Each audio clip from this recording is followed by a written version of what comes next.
A lot is happening, guys. Let me tell you what happened on that Nollywood set wasn't just drama. Was the kind of tension that makes you stop mid-bite and lean closer to the screen. You know that feeling where you walk into a room and immediately sense something's off. That's exactly what crew members experienced the moment Maurice, Sam, and Brian Okwara showed up for their scenes together. Veterans who spent over a decade navigating Nollywood's notorious ego clashes were standing around exchanging nervous glances because this was different. This wasn't about who got the better trailer or whose name appeared first on the poster.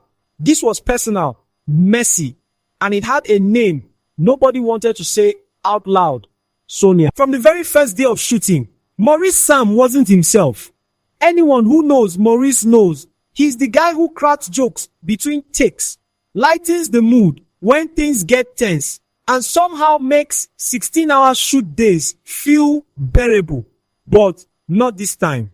He showed up quiet, almost withdrawn, moving through the set like someone carrying a weight they couldn't put down.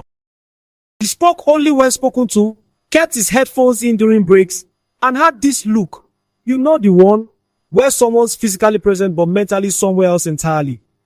People noticed. How could they not? It was like watching your usually chatty friend suddenly go silent at a party, and you just know something's eating at them. Now here's where it gets messy.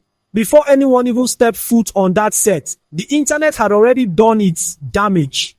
Social media had been buzzing for weeks with side-by-side comparisons of Maurice and Brian, dissecting everything from their acting styles to their personal lives, all because of their connections to Sonia. Fan pages were practically writing fanfiction about who loved her more, who she allegedly chose, who got hurt worse. It was relentless. And that noise, it didn't stay online. It followed both men straight onto set like an unwelcome ghost, hovering over every scene, every interaction, every accidental moment they had to share space. Then came the rehearsals, and that's when things started feeling uncomfortably real. There was this one scene, a heated argument between their characters. That should have been straightforward. Good actors do this all the time, right? They yell, they fight, they make it believable, then they laugh about it afterward over lunch. But when Maurice and Brian started running their lines, something shifted. The words came out too sharp, too loaded with something that felt like actual anger. Crew members who were scrolling through their phones suddenly looked up. The energy in the room changed. Someone whispered, "Are they still acting?" And honestly though, nobody seemed sure anymore. But the real breaking point, the moment everyone knew this had crossed a line, came during an emotional scene that should have been routine. Brian's character had to comfort the female lead. And here's the thing, she happened to look strikingly similar to Sonia. Same build, similar features, even the way she moved had echoes of someone both men clearly hadn't forgotten. The director called action. Brian stepped into his role with that practiced charm he's known for, and you could literally see something crack in Maurice's expression. His jaw tightened, his eyes went cold.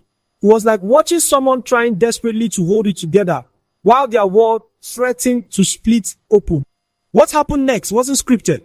Maurice stopped mid-scan and accused Brian of doing too much, of making the moment unnecessarily personal, of playing up the intimacy in a way that felt like a calculated jab. The set went dead quiet. Brian, never one to back down, responded with something that landed like a punch. A casual suggestion that maybe Maurice needed to move on from certain things, that maybe he was projecting his own unresolved feelings onto everyone else. The temperature in the room dropped 10 degrees. People started finding reasons to be busy with equipment that didn't need adjusting because nobody wanted to be caught in the middle of whatever was about to explode. Here's what multiple people on that set believe, and honestly, it's hard to argue with them. Maurice wasn't really angry at Brian. Not fundamentally. He was angry at the situation, at the constant comparisons that reduced him to one half of some imaginary love triangle, at the fact that everywhere he looked, he was reminded of feelings he probably wished he could just bury. and forget. Brian just happened to be standing there, embodying everything Maurice was trying to escape. Sometimes the person you lash out at isn't the person you're actually mad at.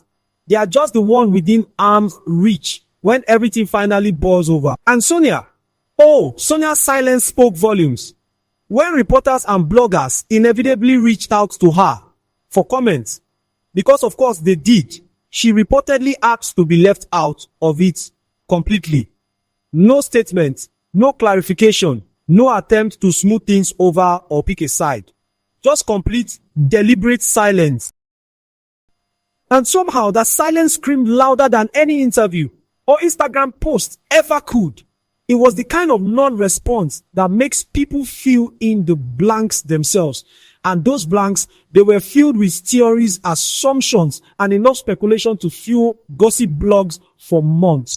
The thing about unresolved emotions is they don't just disappear because you ignore them, or because time passes, or because you throw yourself into work. They sit there, waiting, and then something small, a look, a scene, a person who reminds you of someone else, cracks the surface, and everything you've been holding back comes flooding out. That's what happened on that set. Two talented actors trying to do their jobs while carrying baggage that had nothing to do with the script and everything to do with real life bleeding into their professional space in ways they couldn't control. What makes this whole situation even more complicated is that nobody's really the villain here. Maurice isn't wrong for feeling what he feels. Brian isn't wrong for living his life or doing his job. Sonia isn't wrong for choosing silence. But when you put all these unresolved pieces together in close quarters, under hot lights with cameras rolling and everyone watching, something's going to combust. And it did, spectacularly, uncomfortable, in a way that made everyone involved wish they could rewind and handle things differently. But knowing full well that some moments, once they happen, can't be taken back. The set eventually finished filming because it always does. Productions move forward regardless of personal drama because time is money and contracts are binding. And there are too many people depending on the project to let feelings derail everything. But the atmosphere never quite recovered. Scenes were rearranged to minimize Maurice and Brian's interactions.